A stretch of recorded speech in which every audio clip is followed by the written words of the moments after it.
Pahiwalay laylo lang para sa ka-love team nila. Tuluyan ng tinuldukan ng kapamilya actress na si Kim Chiu ang balitang naghiwalay na sila ng kanyang longtime boyfriend na si Sian Lim.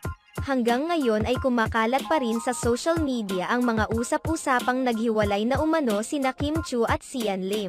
Nag-ugat ang isyong ito sa malimit na pagsasama ni Kim Chiu sa mga event kagaya noon nagdaang ABS-CBN's Ball.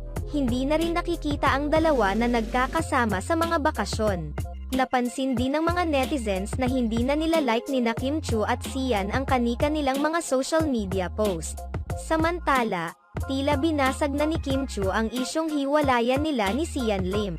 Makikitang ni-like na ni Kim Chiu ang latest post ni Sian Lim sa kanyang Instagram account.